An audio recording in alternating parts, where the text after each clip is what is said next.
Assalamualaikum warahmatullahi wabarakatuh. Hai anak-anak, selamat pagi. Bertemu lagi dengan saya Bu Yeni. Akan mengajarkan kalian materi bab 2, yaitu tentang teks narasi.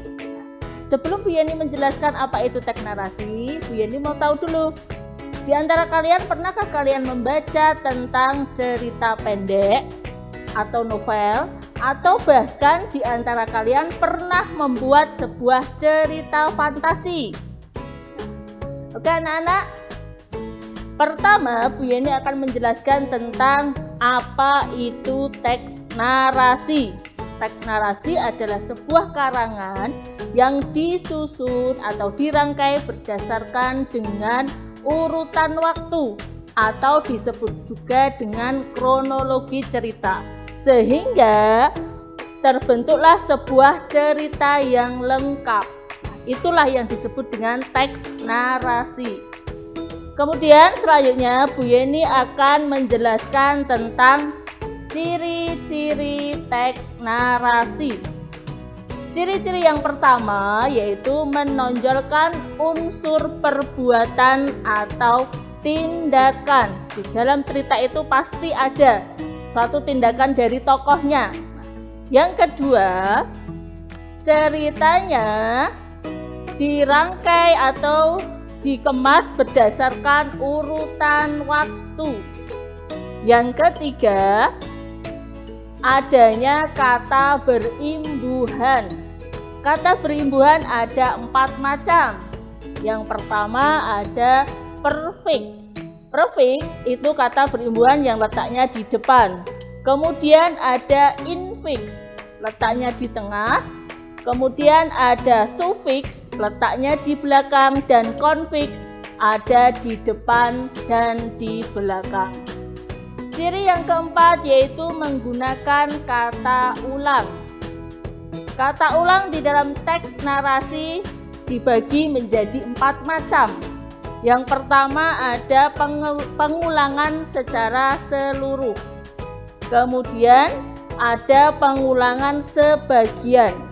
Yang ketiga ada pengulangan dengan kata berimbuhan. Dan yang keempat ada pengulangan dengan perubahan bunyi. Kalian bisa menyimak lebih lanjut pada teks yang ada di video ini.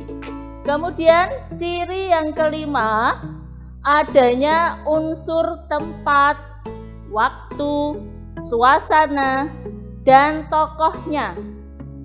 Yang keenam, mengisahkan suatu peristiwa. Dalam teks narasi tadi mengisahkan suatu peristiwa. Yang ketujuh, alur terbentuk dengan memperhatikan kronologi cerita. Alur nanti ada 3, ada alur maju, ada alur mundur, dan ada alur campuran.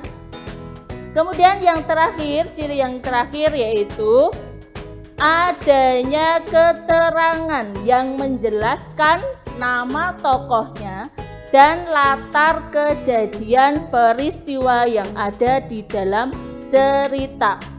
Nah, itu tadi anak-anak penjelasan dari Bu Yeni tentang pengertian teks narasi dan ciri-cirinya. Sekarang kita masuk ke contoh teksnya. Di sini Bu Yeni memberikan contoh teks narasi secara singkat, yaitu menceritakan tentang seorang anak.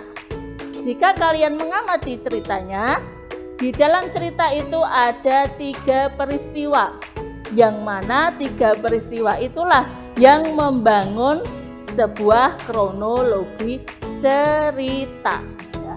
Oke anak-anak, itu tadi penjelasan dari Bu Yeni. Semoga penjelasan dari Bu Yeni bermanfaat untuk kalian semua. Untuk tugasnya nanti simak di classroom ya. Nanti Bu Yeni akan tuliskan tugasnya di classroom. Oke? Sehat selalu, semangat selalu, rajin belajar, dan selalu menyimak video dari Bapak Ibu Guru serta tugas-tugas yang dibuat oleh Bapak Ibu guru. Oke? Terima kasih. Sampai jumpa dan wassalamualaikum warahmatullahi wabarakatuh.